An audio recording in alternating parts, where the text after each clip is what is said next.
All right. Well, hello, everybody. I hope you guys are having a good day so far. I don't know if you're watching this on Wednesday or Thursday, but if you can watch it in the next 2 days, um, I'm going to do this day in history for February 2nd. So, this day in history, 1887, the first Groundhog's Day. So, it's Groundhog's Day, Punxsutawney Phil. Groundhog today, I know today I actually saw his shadow. So, apparently, we're in for some more winter. This industry 2014, Philip Seymour Hoffman accidentally overdosed on drugs. He's a famous actor. Most of you, if you do know him, probably know him for Plutarch Heavensbee in the last three Hunger Games movies. This day in history, 1943, the Battle of Stalingrad was finished. 90,000 Germans surrendered, despite the fact that Hitler said that they would never surrender in this particular battle. And last for this day in history, 1848, the Treaty of Guadalupe Hidalgo was signed between the United States and Mexico, ending the Mexican American War. This added 525,000 square miles of land to the United States, more than the United States acquired through the Louisiana Purchase. New Mexico, Arizona, California, parts of Nevada, and other parts of the United States as well came as a result of this deal. Famous birthdays today. James Joyce, famous writer and poet, wrote the book Ulysses. George Halas, who was someone who played for the Chicago Bears, but more importantly played professional football, but more importantly, he's the man who was the initial owner of the Chicago Bears and one of the early men who helped form the National Football League. Obviously, the musician Shakira has a birthday today. I don't know why I said obviously, like you guys all know that or something. And that is actually her first name. I thought maybe I'd find out what her real name is, but her first name is Shakira. And I guess for you Star Trek fans, especially the next generation, Data, the android, was born in 2338 on this day in history. I guess if he's an android, was he born or was he created? Hard to say. And our fun fact today has to do with football. And actually, there's a movie out. I don't even know what it's called about Kurt Warner right now in theaters. But this is a fact about his life. In 1994, Kurt Warner was cut from the NFL, and then he got a job at a grocery store in Iowa. 6 years later, he won the Super Bowl as the starting quarterback of the Los Angeles Rams. And that same season, he also won the season MVP and the Super Bowl MVP. Um, that is still the Rams' only Super Bowl win. They did go to one other with Kurt Warner as their quarterback as well. And currently they're in the Super Bowl this year, so they'll be in their third Super Bowl, if I remember right. Well, maybe they've been in more than three, but they've only won one so far. Uh, Kurt Warner went on to have a Hall of Fame NFL career, and is he was really fun to watch. He really understood defenses, read defenses well, and was incredibly accurate. Okay, so we're going to start back with notes where we left off yesterday. You do have a worksheet to fill out as you're going along, so make sure to fill those questions out as you watch. Also, stay watching. Don't try to hunt around for answers because I'm going to ask a couple random questions during this that are not on your sheet. So make sure you pay attention and are listening. So yesterday we briefly talked about, and now we're going to go more detail, is FDR and the official recognition of the Soviet Union as a country. So since its inception, the United States had kind of remained out of trying to deal with the Soviet Union. Obviously, they were seen as a country who illegitimately came to power through illegal means. Obviously, wasn't giving their people rights as well. Also, on top of the fact of all that, at this point in time, when FDR is going to grant this recognition, Joseph Stalin is the leader of the Soviet Union, and he's truly one of the worst leaders in the history of the world. But one of his first ventures into foreign policy was dealing with this particular issue. Soviet Union had been isolated for over 15 years, and FDR was urged to extend diplomatic relations and recognition by William Bullitt, whose brother-in-law was a famous American communist named John Reed. There were negotiations for an agreement between these two countries. And the Soviets agreed that they would, well, one, they would like American recognition, but in response, they would grant religious freedom for American workers in the USSR. That one's pretty much a meaningless concession, to be honest with you. They weren't granting religious freedom to the people in their own country. The Soviets also agreed to stop their propaganda barrage against the United States. They also agreed not to send any foreign agents to America to try to subvert our government. The first condition they met, they actually did allow Americans to worship freely that were there in the country, but they did not really meet the other two. Um, like the condition two, maybe they did a little bit less propaganda against the United States, but they certainly did not meet the condition for number three. They attempted to subvert the United States virtually from the moment of this deal. We have lots of proof, and we'll be going over those things in the next several chapters as they stole quite a few secrets from the United States.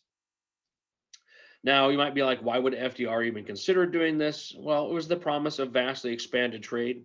Soviet Union is rich in resources, and some people, even some businessmen, one named Armand Hammer, were calling for this recognition so they could trade for these types of resources. The thing is, all of this never came to fruition, meaning, the Soviet Union has traded some resources to the United States, but it didn't trade enough to really make much of a difference in this time period or after. It was never an advantageous trade deal. And on top of that, Armand Hammer made a career promoting business ties with the Soviet Union. It turns out he was a collaborator with the Soviet Union and was doing money laundering for the Kremlin. So he was clearly a communist in disguise. Interestingly, FDR did support this, and obviously America did go forward. However, labor unions, which tended to be fairly left wing in most of the world, were against this. They did not want any ties with Moscow and the communists from the Soviet Union. So the labor unions in America tended to be much more middle of the ground than labor unions across the world. Obviously, the Communist Party of the United States supported this, but interestingly, they were supporters of the New Deal. They thought that it was a step towards socialism, a step towards the kind of government they wanted, so they supported the New Deal. And many liberals, and when I say liberals, we're talking about, I'm not talking about communists, because the word liberal is kind of hard to understand. These are people who tend to be more politically left, but we're not talking about communists yet. But still, many liberals during this time period, during the era of the Great Depression, just considered communist liberals in a hurry. So they were kind of like, well, they kind of have some of the same ideals that we have, but they're just trying to do it fast. And as a result, maybe some bad things happen. But hey, they're just kind of in a hurry to get to this, socialist utopia that all of us are hoping can exist. In fact, they said things like about Stalin. They said that you can't accomplish things sometimes without breaking a few eggs. But the problem is the eggs here are people. I mean, that's what a sentiment. You're basically saying Stalin is, whacking people over the head to accomplish his communist goals, but he's willing to literally kill people in the process to get to this social utopia. One of the men, Lincoln Steffens, who visited the Soviet Union in 1919, one of these, a veteran muckraker, a writer, and a liberal, obviously he was a communist also, said that he had seen the future and it works.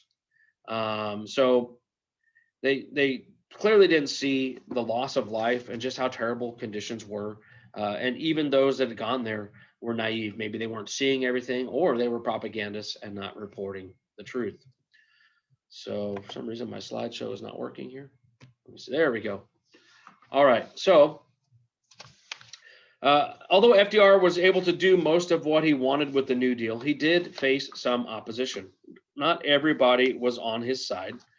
He did have some people who didn't agree with his plans. And the first group of opposition was clearly from the right. The Republicans clearly weren't on board with the New Deal. Now, there were some moderate Democrats, not very many of them, but a few of them that also weren't really excited about the New Deal. Now, the first reason they argued against the New Deal was the great expense.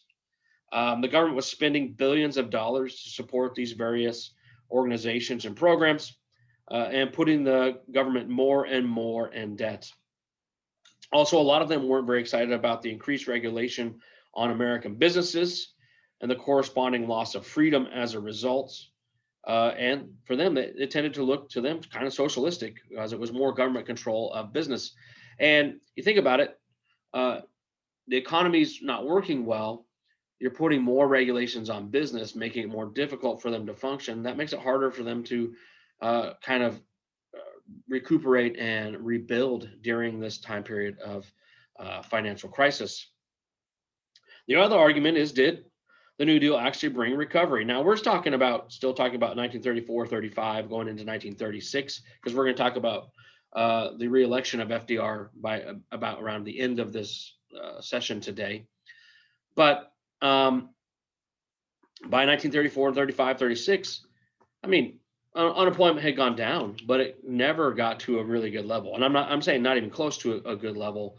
Uh, we're talking about it still being triple what it should be during all of these years. Okay. So maybe it got a little better, but clearly the economy was not fixed. Clearly the recovery had not come. And FDR's in his first 4 years doesn't see that much recovery, a little bit, but not that much recovery, on top of the fact that Great Depression started 3 years before that. So you're talking about 7 years already. The economy's been terrible. The government through Hoover and FDR has been trying to fix it, and you haven't seen any solutions. The NRA and AAA were also struck down by the Supreme Court and seen as unconstitutional. We will talk about that a little bit more later as we talk about the reelection of FDR and what he says in his speech after winning in that year. Now, FDR also had some opposition from the left. It didn't only come from the political right, but when it came from the left, it was more typically because they didn't feel that FDR was doing enough. One of those men was a Louisiana senator, Huey Long. He was a populist. He had a famous phrase that every man was a king philosophy. So every man should be treated like a king, live like a king if they can. He had been a governor of Louisiana before becoming a senator. Massive road building projects, new skyscraper, state capitol, gave works to thousands while lining pockets of hundreds of contractors. So he's a little bit corrupt, for sure. But he also had some New Deal plans of his own when he was in Louisiana as a governor. He was invited to the president's home in Hyde Park in New York. He was so loud and boorish at dinner that Sarah Delano Roosevelt, the president's mother, audibly whispered, "Who is that awful man sitting next to Franklin?" So, not the nicest of guy, not the type of character you would typically like. He rubbed a lot of people the wrong way. He sometimes was just simply called the Kingfish. And Roosevelt was bending over backwards to keep him happy, not because he needed his votes, but he needed to keep Long on the reservation. So, from becoming too radical, he knew that many of his big business opponents were willing to finance Long's campaign just to get FDR out of the White House. Not because they particularly liked Long, but because Long was kind of corrupt. Maybe he would pay off some of those businesses if they helped him. So he was seen as somebody who possibly could run as a Democrat against FDR in the coming election for their nomination for the Democratic representative. However, none of this comes about because Senator Long returns to Baton Rouge, Louisiana in September of 1935, where he's hoping to shore up some political support. While he's there, he's confronted by a Dr. Carl Austin Weiss, who was a brilliant young ear, nose, and throat specialist. Weiss was the son-in-law of Judge Pavey, a staunch opponent of Huey Long. The doctor shot Huey Long, firing 2 bullets into him before his pistol jammed. Long's bodyguards were so enraged that they turned and shot Dr. Weiss 29 times. That's called overkill. Long couldn't understand why someone would shoot him. It could be for multiple reasons. One, Huey Long was behind a scheme to spread the word that Judge Pavey's family had black ancestors, which back then in that day in Louisiana, that would have been a pretty big deal. Basically, Long wouldn't hesitate to use anything against an opponent, whether it be true or not, or even important or not. Also, a part of this is state lawmakers were discussing a plan to gerrymander the district of Judge Benjamin Pavey. So gerrymander is when, and this is happening right now. I just heard about it today. In the state of New York, they've redrawn lines to try to give more seats in our national Congress to Democrats in future elections. This happens. It's not supposed to happen in a way that is blatantly obvious, but the parties in power, oftentimes, especially in a state, can redraw the lines and redistrict things to try to get more population to support different people, depending on how you drive the lines. And Long was attempting to do this here, possibly in Judge Pavey's district, to hopefully so he wouldn't get reelected. So that was also another reason for this assassination, and it does work. Huey Long does die. He passes away, and obviously he would no longer be a threat to FDR as a result. A couple other guys, however, also are opposition from the left for FDR. One of those is Dr. Francis Townsend. He proposed the government pay a pension of $200 a month to each citizen over 60 years old, provided they agree not to have a job. They also need to spend every penny of the money received. The pension, he said, would be financed by 2% national sales tax. Townsend joined these Townsend clubs, older people, and began to buy merchandise on credit, expecting to receive their monthly checks. However, the plan's support fell through because this plan fails to recognize that 2% sales tax is going to put a burden on younger people who need as much money as they can have. And basically, they're going to fund for older people not to work and just to live off these government funds. So it was never put into action and was very unpopular and didn't work out. Sadly, some of those people bought that stuff on credit. Now they're in future debt. Another challenger was a prominent Catholic priest, Father Charles Coughlin from Michigan. He turned his weekly radio program into sermons into a more of a political broadcast. At one point, over 30 million people were listening to his radio program. That is a large number.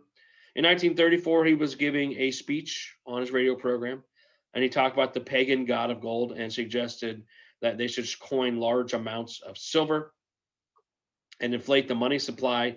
He also began to propose that capitalism be replaced with his own system of social justice, a phrase that we hear all too often nowadays, but he had a weekly magazine titled Social Justice. Eventually, he lost many of his followers when it became clear that he was anti-Semitic and anti-Jewish. Coughlin and Townsend attempted to try to come together in 1936 to help a third-party candidate for president, but it did not work out in any way, shape, or form. So let's turn our attention across the ocean, although this will involve America and other countries, as the 1936 Olympic Games were set to take place in Berlin, and this is while the Nazis control Germany. Well, earlier that year, on March 7th, 1936, Adolf Hitler basically sent out a command to reoccupy the Rhineland. So if you remember from the Treaty of Versailles, the Rhineland was an area that was supposed to remain demilitarized. There are German people living in the area and Frenchmen. There are French soldiers here, but they are, there just to protect their own citizens. But this was a key security provision of the Treaty of Versailles. Prime Minister Stanley Baldwin in London called on France to wait in order that both countries might act jointly, and after full consideration, Winston Churchill called this move a velvet carpet for retreat. So he was not impressed, obviously, with this plan. Churchill was not, because it is on March 7th that the Germans march in. You might be thinking, well, Hitler was ready to go to war, and that's why he did this. But Hitler was actually just relieved when the French did not fight back, because the British and the French took too long to decide what to do, because Hitler had given his troops orders to retreat at the first sign of French resistance. That is an answer to one of your questions. Hopefully you caught that. But I think a lot of people think Hitler sent these guys in and anticipating an attack and they were going to go to war. Hitler actually sent direct instructions that if they were to be attacked, they were to retreat and get out. Hitler's basically feeling out, how will they stand up to me? Will they not? They did not. And this allows Hitler to continue to push for more and more. It has made him more bold in his approach in the future years. Hitler claimed he had superior intuition to the minds of his enemies, and in this time he risked and he won big. Hitler shrewdly coupled the Rhineland takeover with an offer of 25-year pact with the Western democracies, leading British appeasers immediately to welcome Hitler's declaration wholeheartedly. So basically, even though he just blatantly violated the Treaty of Versailles, he's now saying, but this is it, we're done, and we got a 25-year peace pact. Well, obviously that doesn't last for more than a couple years. So now let's turn our attention to the Olympics. There actually was a threat of boycotting the Olympics by several countries, including the United States. However, the countries decided to show up and be a part of these Olympics. So with the successful real militarization of the Rhineland, Hitler was eager to redirect the world's focus. So in 1936, he welcomed in the world, and they did a propaganda blitz basically on the world. They took down their anti-Semitic signs across Germany. In Germany, there had been no freedom of press. Like, you couldn't buy foreign newspapers, but all of a sudden those foreign newspapers were available in Berlin and in some surrounding areas. So it appeared that things were great. It appeared there was no anti-Semitism. There was a free press. Things were looking very good. And definitely, as far as recovery from a Great Depression, they were doing better than most countries, but that's because they were spending all their money building up their military. So they did have a lot of the job creation because they were building tanks and planes, which we will see those planes at the end of this slide today, at the end of these Olympics. So one woman who was here was a green-eyed German, Helene Meyer, who was living in California when the 1936 Olympics were prepared in Berlin. She had won the gold medal for fencing while representing Germany in the 1928 games. But would she compete now? Her father was Jewish. And under Hitler's new Nuremberg laws, she was officially designated a person of mixed race, and was not supposed to be allowed to compete. However, she was still eager to compete under the swastika flag and was given the opportunity to do that.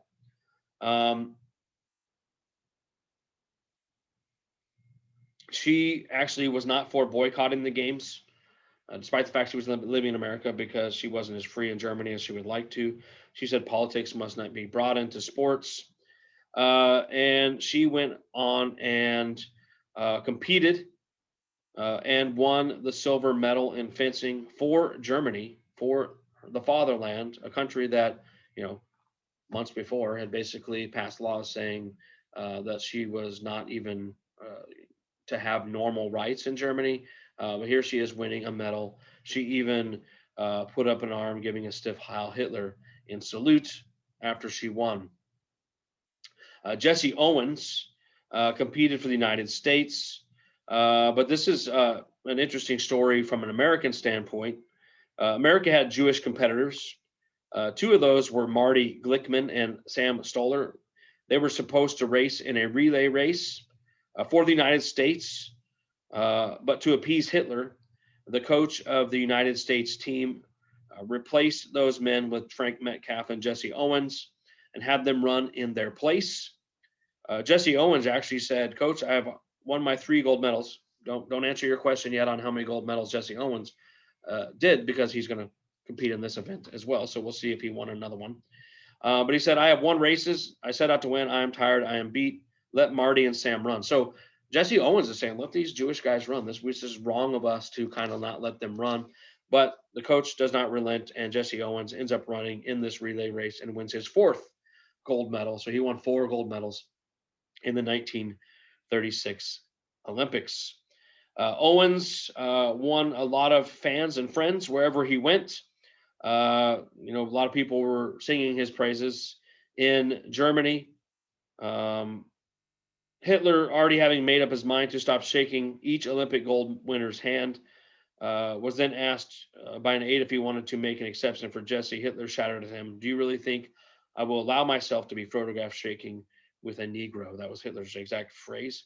So Hitler did not become a fan of Jesse Owens, but some other Germans and people who were paying attention and listening to this on radio across the world began to embrace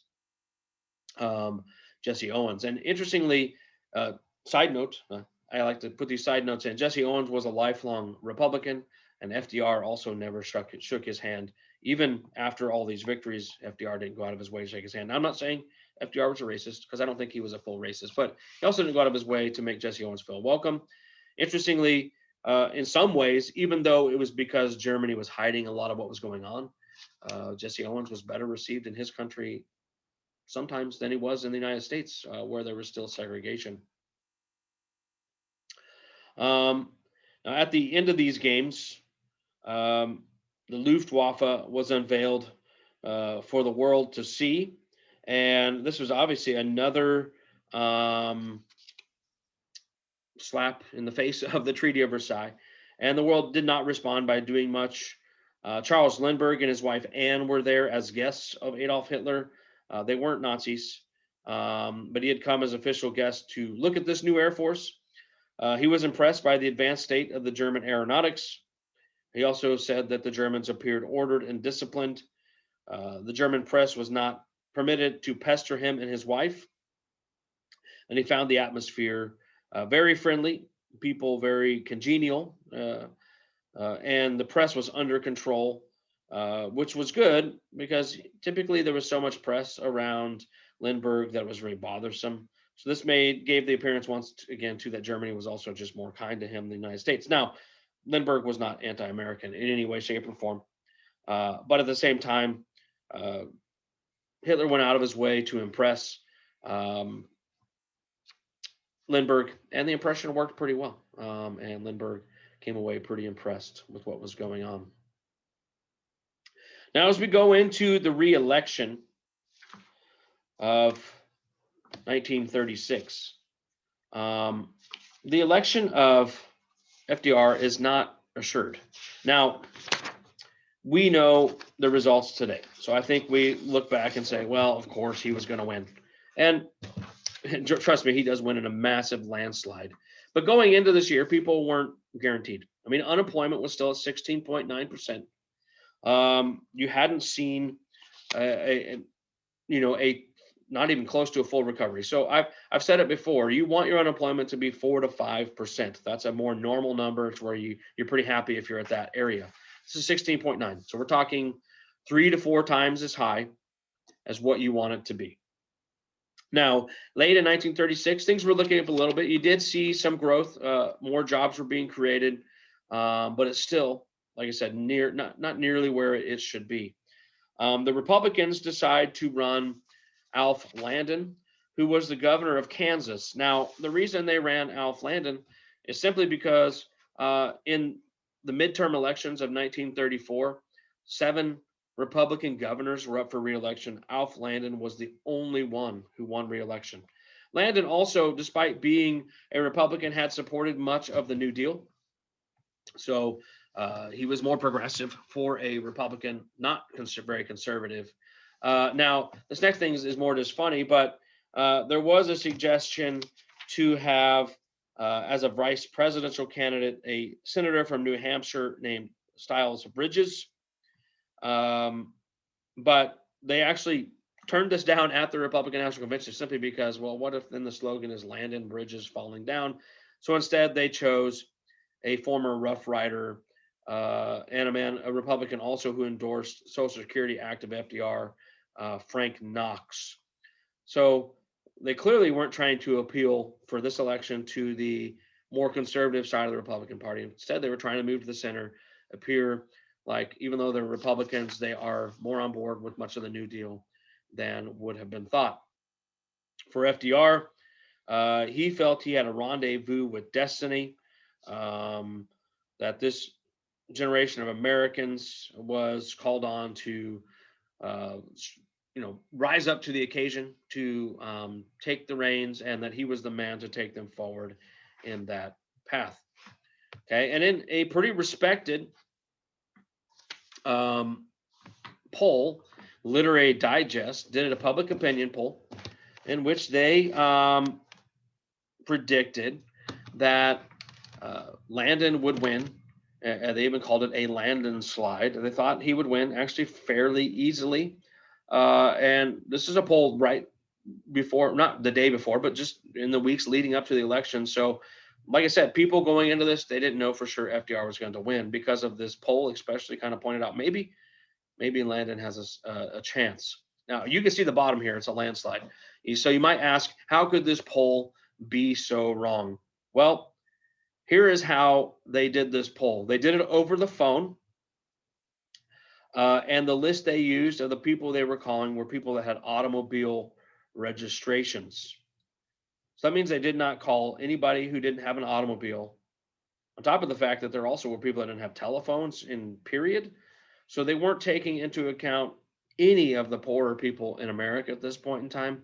This would be middle class and up. Nobody else would have been involved in this. And obviously, the lower class shows up in droves to vote for FDR in a massive landslide. In fact, was it you guys? It might have been you guys. Maybe it was someone else asked what the biggest landslide in history is. I think this might be it. I mean, Landon does win a couple states, Maine and Vermont. Maine was his home state.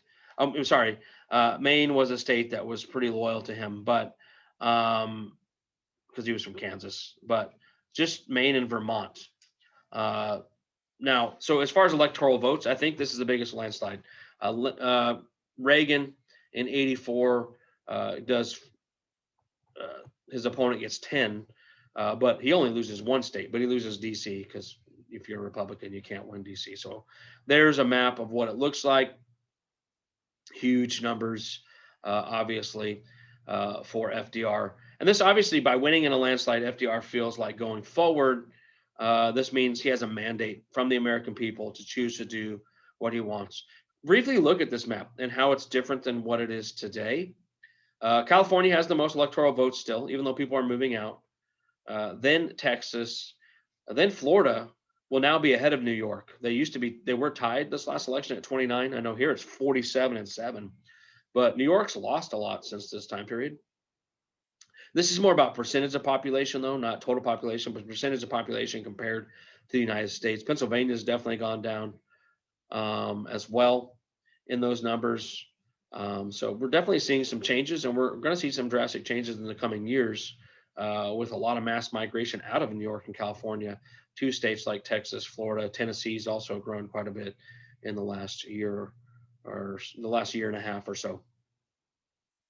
So let's turn our attention briefly to Black Americans. In 1932, half of Black Americans were unemployed compared to the 25%. And throughout this entire time period of the Great Depression, you can basically count on the Black unemployment being about double what the national unemployment rate is. So they're definitely much more highly unemployed than whites and other people as well, but there wasn't as much of a Hispanic population back then, although there was some, and there was some Asian. But basically, as bad as the Depression is, it's worse for Blacks. Now, Eleanor Roosevelt was particularly sympathetic to the concerns of Black Americans. She invited a distinguished opera singer, Marian Anderson, to visit the White House and to entertain. She was the first Black artist to do so. So, a performing artist to actually appear and perform in the White House, thanks to Eleanor Roosevelt. FDR had also appointed some Blacks to sub-cabinet positions, so not quite as high as the cabinet level, but some of the undersecretaries for those positions. And that's a move in the right direction as well. But this is where you really see, for the first time in history, Blacks' support for Democrats. Up until the 1930s, Blacks overwhelmingly voted for Republicans. Republicans were the party of Abraham Lincoln. Republicans were the ones who ended slavery, were the ones who passed the 13th, 14th, 15th Amendments supporting Blacks, and continued to fight for Blacks' rights into the 20th century as well. We talked about Booker T. Washington. He was a strong Republican. But as a result of these New Deal policies, Blacks switched their vote and began voting strongly for Democrats and have ever since. But 76% of blacks voted for FDR. To put that in perspective, for Donald Trump, 88% of blacks voted against him and voted for Joe Biden. 88%. Now, interestingly, I've mentioned this to you before, but interestingly, Trump actually gained black votes because in the previous election he only had 94%.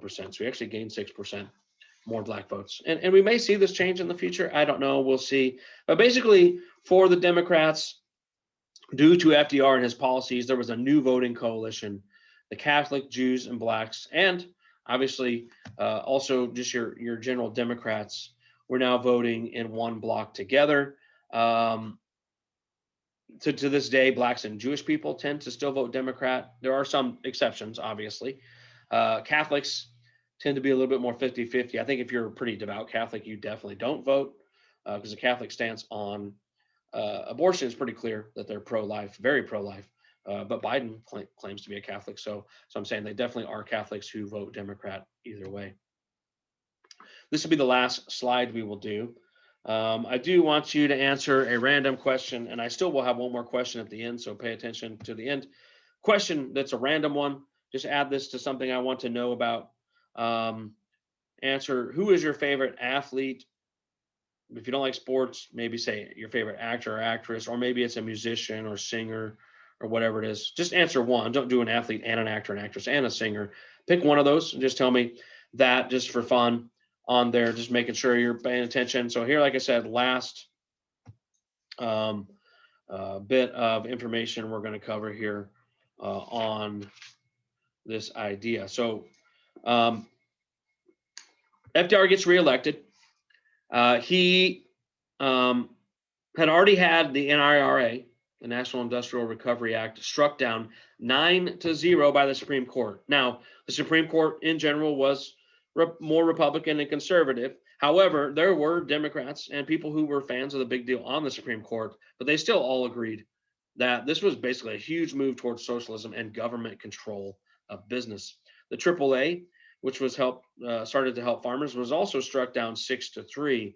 So now that FDR won, and he won in such large numbers, in his second inaugural address, which is now taking place in January because they moved it. Remember that first time he said there's nothing to fear but fear itself? Here's something he says. I see millions denied education, recreation, opportunity to better their lots and that of their children. That sounds like he's trying to strike fear in people to get them to support what he wants. So it's a political tool that's often used. But basically, he goes on in this speech to talk about how there's still a lot of people struggling through the Great Depression. Things aren't going well, despite the fact that his plans still haven't fixed that. So he suggests a plan to try to fix this, because who's the one group of people that has opposed him? The Supreme Court. Okay, he's been basically able to pass everything he wants. In fact, as big as the numbers were in 1932, there now are more Democrats in Congress in 1936 than there were in 1932. So he has huge majorities in the Senate and the House of Representatives. He can pass whatever he wants, but the one obstacle that might slow down his plans is the Supreme Court. So he suggests a plan that is simply called the court packing plan. He basically says for every justice who is over the age of 70, if they won't resign, then he can name someone and add them to the Supreme Court. Now, if they resign, obviously he can name a nominee to add to the Supreme Court in the first place. Now, why is he doing this? The majority of the older members of the Supreme Court were conservatives and were the people who were opposed to his plans. So he figures if this gets passed, which we'll talk about, it didn't get passed. But if this gets passed, even if these people don't step down, he can name someone else. And for each of these, that would have been a couple extra people he could have added. There's 9 people on the Supreme Court. He could have added 4 more if the people who were 70 years and over didn't resign. That'd make 13. And then that would give the left a majority on the Supreme Court. Now, this is not well received. Of course, it's not going to be well received amongst Republicans and conservatives and probably your average everyday Americans.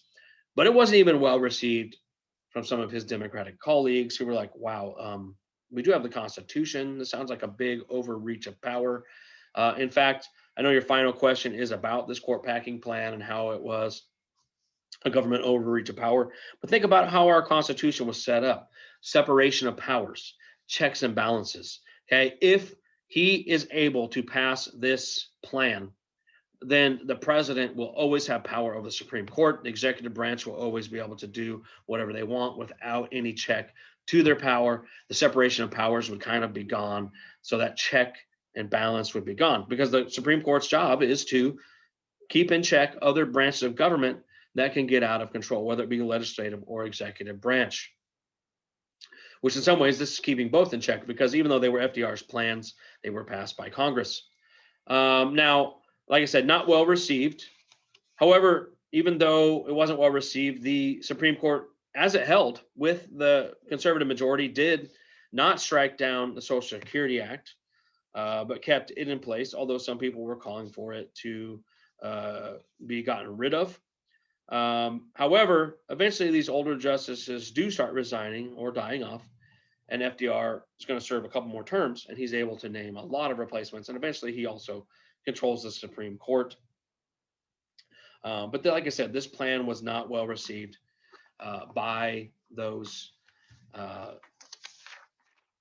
even in his own party, very unpopular. Now, the current Democrats have suggested something similar in the past year, but they can't get enough people in the Senate to pass it, because even though they have a slim majority in the Senate, there are a couple senators who've said they won't vote for this.